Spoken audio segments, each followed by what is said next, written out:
Good afternoon.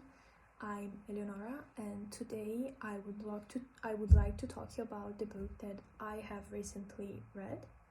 But before talking about the major themes and the characters, I would like to start with a question for you, which is: have you ever thought of how the life of a woman was like in the 19th century English society, especially in the countryside life?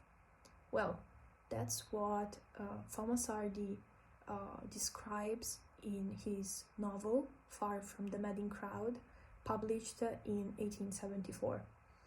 In the first place, I would like to start with a brief summary of the novel,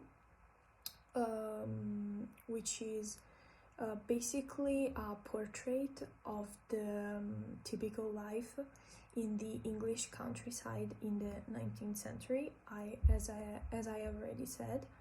And the novel is based on a love story about a beautiful young woman who has just lost his uncle because he has died, and her three lovers.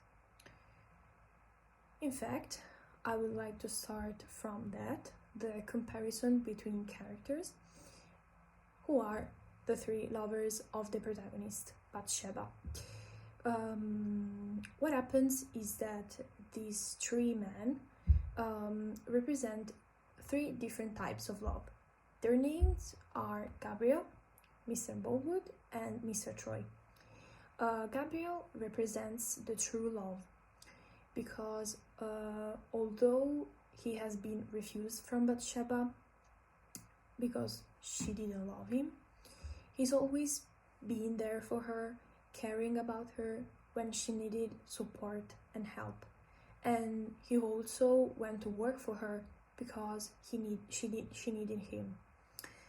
The second character is Mr. Bolwood, who represents the love for loneliness, because he is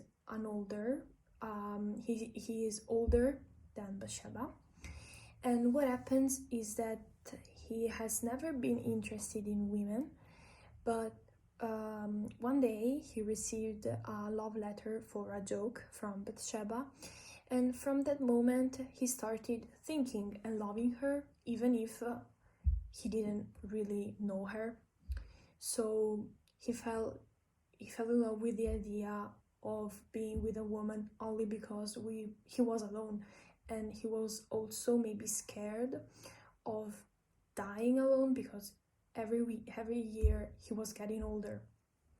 The third character is Mr. Troy, who represents the love for money, because what happens in the book is that Mr. Bolwood got rejected by Bathsheba, and because she fell in love with another man, Mr. Troy.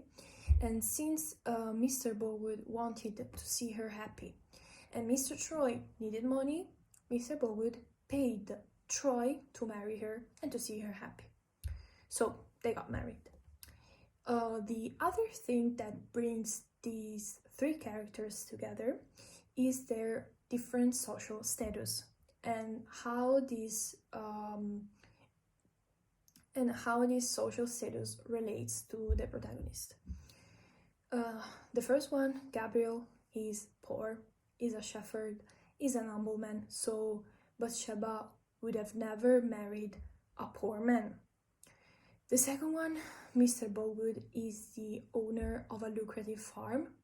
However, Bathsheba doesn't love him, so she refuses him. The third man, Mr. Troy, is a soldier.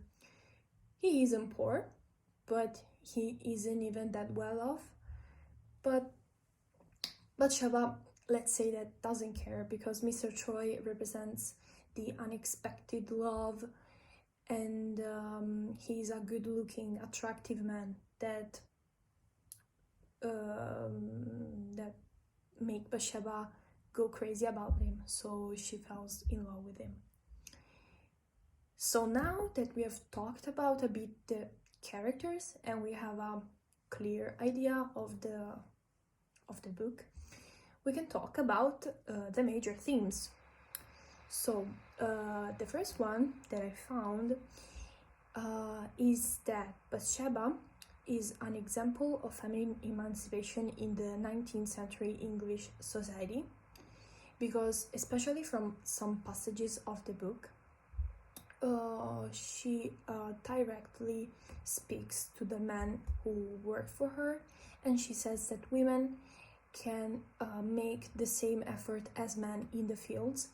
Women can work as much as men, and also they can manage their finances, they can run a farm. And we can see it especially from a scene in the book, because while she was married to Mr. Troy, he spent all her money to the races because he bet on horses.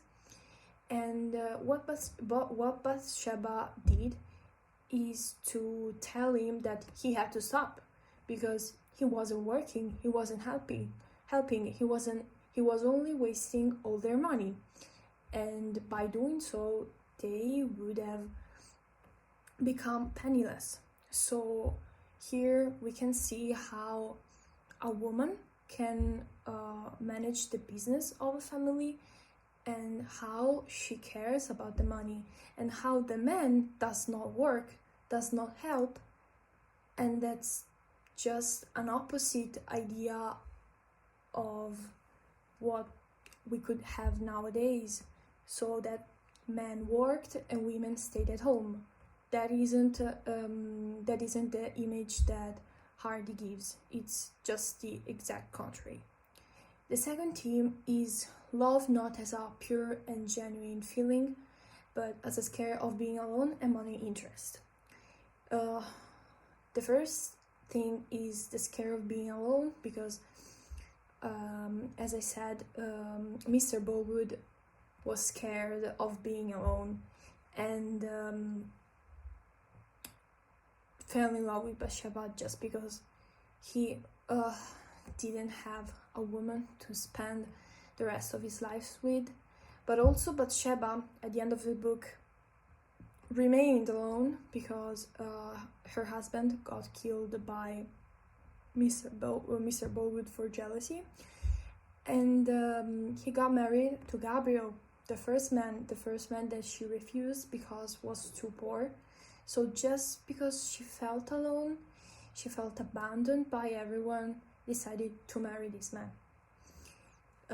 The second part is money interest, because as we saw, Mr. Troy married Bathsheba just for money interest. And in conclusion, we can say that love is not always the fairy tale that people expect to live. And